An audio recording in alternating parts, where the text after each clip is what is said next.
संगठन के प्रति है। सरकार द्वारा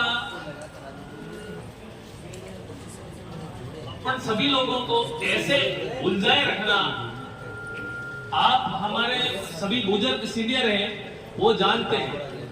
पहले ग्राम पंचायतों में क्या होता था, सिर्फ एक ही राशन कार्ड होता था। क्या होता था? राशन कार्ड वही बनता था, उससे सारे काम होते थे। लेकिन अब सरकार ने कई सारे कार्ड बना दिए, राशन कार्ड बना दिया, मताधिकार बना दिया, जन आधार कार्ड बना दिया, आधार कार्ड बना दिया। उन सारे कार्डों में उलझा के रखा है। आयुष्मान कार्ड, जो भी सरकार आती है अपनी अपनी छवि को, तो उन सभी का क्यों नहीं एक ही कार्ड बने, उसमें आप सभी की सहमति है कि नहीं? तो इसके लिए क्या अपने को आवाज उठानी चाहिए कि नहीं उठानी चाहिए? साथियों, अभी कुछ समय पहले आपने भी सुना होगा और मैंने भी सुना कि जालौर जिला और वहां पर चरागा भूमि में 440 मकान गिराए गए। जब वो 440 पक्के मकान बने थे, तब वो सरकार के प्रतिनिधि, पटवारी, सचिव जो भी थे, वो उस समय बन रहे थे, तब कहां गए? जब हमारे लोगों की इतनी बड़ी संपत्ति लगी उन मकान को, उन भवन को बनाने में, और उनको गिरा दिया गया, और कितने लोग बेघर हो गए। कितनी लड़कियां जो पढ़ी लिखी थी, उनकी शादी थी, उन शादी का खर्चा इकट्ठा कर रखा था, और वो शादी करे तो करे कहां? उनका मकान रहने का आशियाना भी हटा दिया गया था। और उससे आप सब लोग भी ग्रसित हैं कि आप लोग कहीं वन विभाग में आपने कब्जा कर रखा होगा, कहीं चरागा में होगा, और कहीं बिलाना होगा तो सही, सबका कहीं न कहीं किसी का होगा तो सही।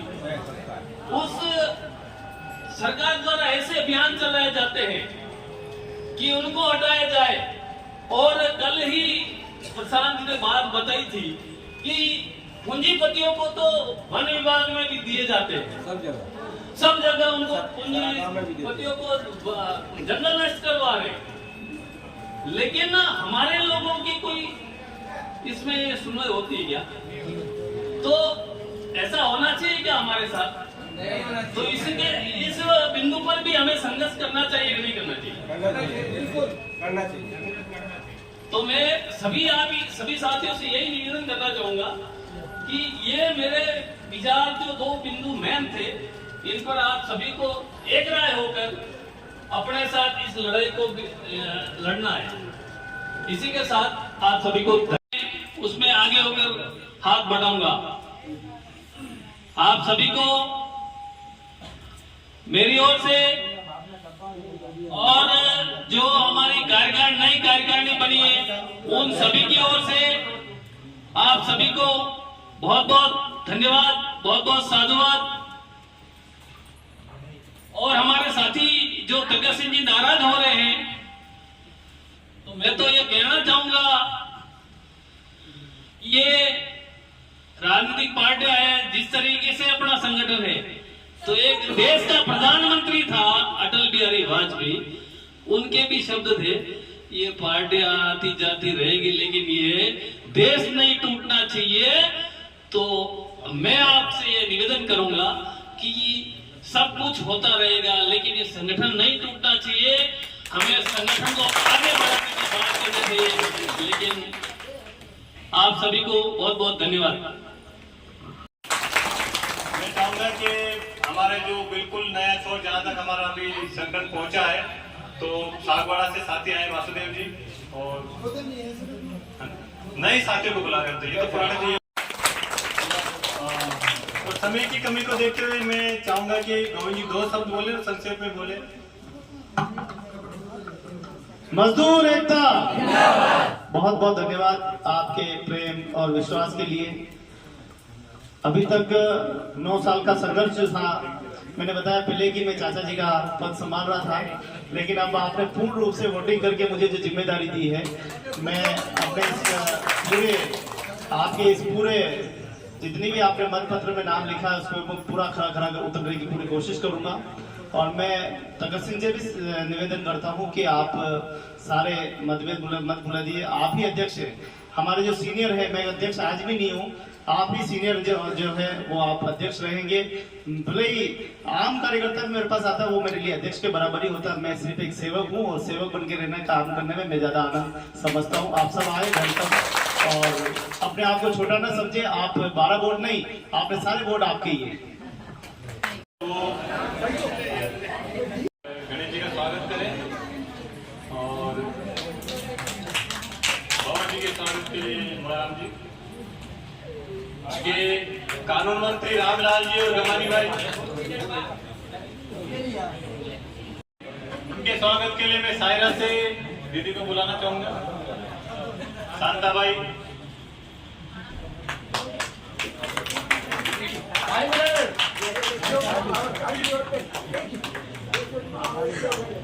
कोषाध्यक्ष प्रभुलाल जी, अब आगे पूरा लेखा जोखा इनके हाथ में है। मैं चाहूंगा लाडले और हमारे प्यारे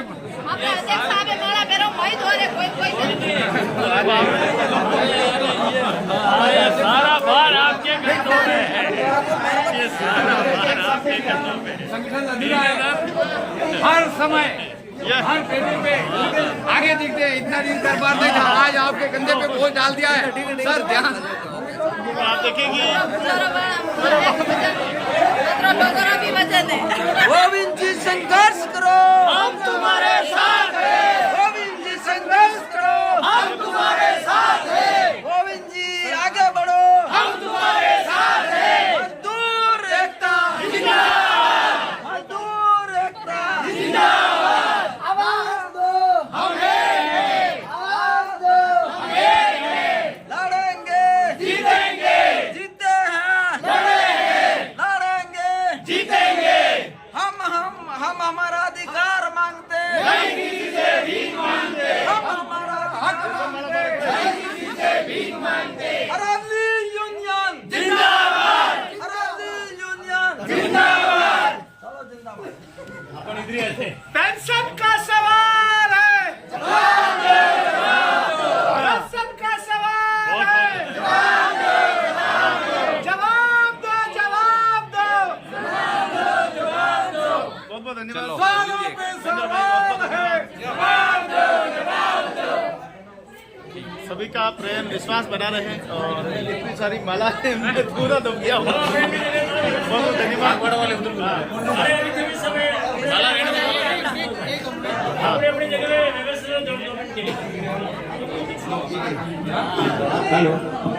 थोड़ा अपनी जगह पे सब व्यवस्थित 1-2 मिनट के लिए जहाँ बैठे थे व्यवस्थित हो जाए। देखो हमारे इसके बाद थोड़ा 2 बातें सुन लो। बहुत बहुत धन्यवाद गर्ग साहब। गोविंद जी का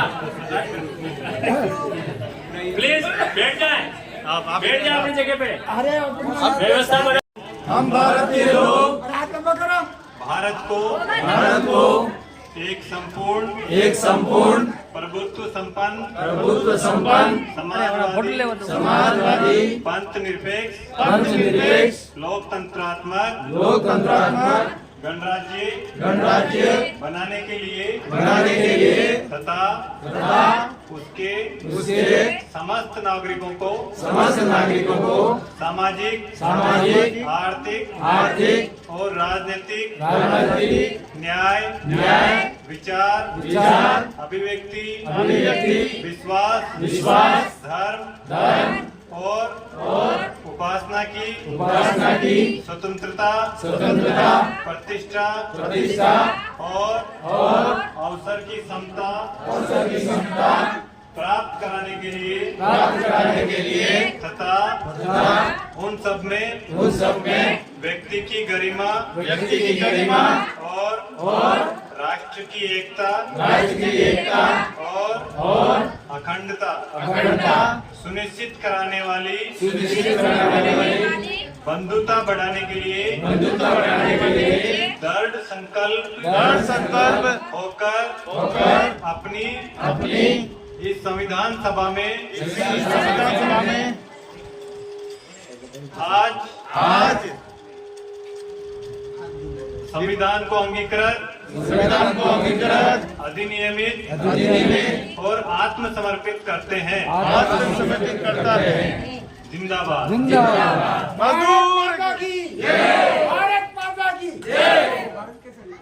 भारत का संविधान, संगठन का संविधान। सभी साथी भोजन करके जाए। तो क्या रहा? वो जिनके सिग्नेचर नहीं हुए, साइन नहीं हुए, जरूर करें। आपने कार्य करने के सबके नंबर लीजिए प्लीज। आप कार्य करने के सभी कार्यकर्ता लीजिए जो प्रोजेक्ट रजिस्टर में साइन करके जाएंगे, नाम, मोबाइल नंबर और साइन करके जाएंगे। जो आ रही है, मैं खेरवाड़ा में जो संगठन से जुड़ा हुआ काम है उसको देखता हूँ। आज की तारीख में जो पूरा मज़दूर वर्ग है जो असंगठित क्षेत्र में काम करता है, चाहे निर्माण का क्षेत्र हो, अन्य जो कमठानों से जुड़ा हुआ काम है, ये पूरा शोषित, पीड़ित और दबा हुआ वर्ग है, जिसके साथ में आज की तारीख में बड़ा शोषण हो रहा है। चाहे पूरी पूंजीपति वर्ग की बात है या ठेकेदार मालिक से जुड़ी हुई जो बातें हैं, कि वो लोग चाहते हैं कि जितना मज़दूर का शोषण कर पाए उतना शोषण करे।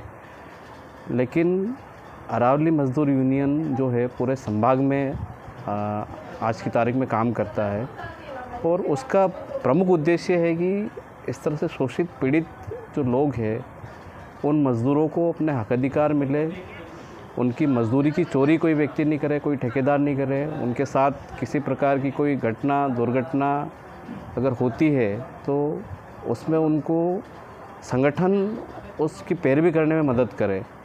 तो उसी को देखते हुए पूरे संभाग में और दक्षिणी राजस्थान के जो मुख्य रूप से हमारे ये 4 ज़िले हैं, उदयपुर, डूंगरपुर, राजसमंद, बांसवाड़ा, इन सलूम्बर, इन ज़िलों में बड़ी संख्या में प्रवास भी है और लोकल स्तर पर लोग मजदूरी से जुड़ा हुआ काम भी करते हैं। तो यहाँ पर इस तरह की काफ़ी घटनाएं होती है। तो ये जो संगठन है वो लगातार, अरावली संगठन इन मज़दूरों की पैरवी का काम कर रहा है और उस पैरवी को और मजबूत तरीके से करने के लिए कहीं न कहीं संगठन को एक ढांचे में आने की ज़रूरत है। तो उसी को देखते हुए आज 4 साल बाद वापस से जो हमारी कमेटी थी, संगठन का जो ढांचा है उसको पुनर्गठित किया गया और एक विशेष उद्देश्य के साथ पुनर्गठित किया गया, क्योंकि पूरे संभाग का प्रतिनिधित्व सभी मज़दूरों का हो और ये जितने भी साथी इस कमेटी में पदाधिकारी है वो सभी मज़दूरी से जुड़े हुए हैं, खुद भी मज़दूरी का काम करते हैं। कोई कमठाने का कारीगर है, कोई पेंटर है, कोई मज़दूर के रूप में काम कर रहा है। तो सभी लोग असंगठित क्षेत्र के मज़दूर हैं। इन सब लोगों ने मिलके कुछ अलग अलग जो ब्लॉक स्तरीय संगठन है उन सभी 100 के करीब पदाधिकारियों ने मिलके आज अपनी कमेटी का गठन किया है, जिसमें सर्वसम्मति से अलग अलग पद का गठन किया है, जिसमें संरक्षक की भूमिका में हमारे जो एकलिंग जी है, जो राजसमंद ज़िले का एक तरह से प्रतिनिधित्व करते हैं, वो मुख्य भूमिका में है, संरक्षक की भूमिका में है। संगठन को साथ लेके चलने की एक वादा उन्होंने किया है। उसी तरह गोविंद जी और जो पूर्व अध्यक्ष भी रहे हैं हमारे संगठन का, 9 साल से इस कार्यभार को संभाल रहे थे और लगातार मज़दूरों की पैरवी कर रहे थे, चाहे राज्य स्तर पे है या देश लेवल पे मज़दूरों की पैरवी करने की बात हो, उनके अधिकारों से जुड़े हुए मसलों पे, चाहे खुद प्रशिक्षित होने की बात है या उन जानकारी को प्राप्त कर उनकी पैरवी की बात है, तो वो लगातार करते आ रहे थे। आज एक बार पुनः पूरे संगठन ने एक मजबूती के साथ उनको भारी मतों से विजय बनाकर पुनः अध्यक्ष की भूमिका में उनको नियुक्त किया है और उनकी तरफ से ये आश्वासन भी है कि वो पूरे संगठन को साथ लेके चलेंगे। हर एक मज़दूर की जो अंतिम छोर पे बैठा हुआ है उसकी आवाज़ को उठाएंगे और उनके हक अधिकार दिलाने में वो मदद करेंगे। तो ये पूरी कार्यकारिणी, उसमें उपाध्यक्ष, सचिव, कोषाध्यक्ष, कुल 15-16 प्रकार के जो हमारे अलग अलग तरह के मंत्री पद है, जो जिन लोगों ने ये शपथ ली है, आज संविधान की शपथ ली है कि हम संविधान की शपथ लेकर ये कहते हैं कि हम मज़दूरों की पैरवी करेंगे, मज़दूरों को अपना हक दिलाएंगे और मज़दूर के हर दुख दर्द में हम लोग साथ रहेंगे। साथ ही राजनीतिक जो भागीदारी है वो भी निभाएंगे और पूंजीपति वर्ग को ख़त्म करके हम लोग मज़दूरों की लड़ाई को लड़ेंगे। ये आश्वस्त आज के दिन में अरावली निर्माण मजदूर सुरक्षा संघ की पूरी कमेटी ने ये आश्वस्त किया है और भारी संख्या में लोगों की भागीदारी में आज चुनाव संपन्न हुए।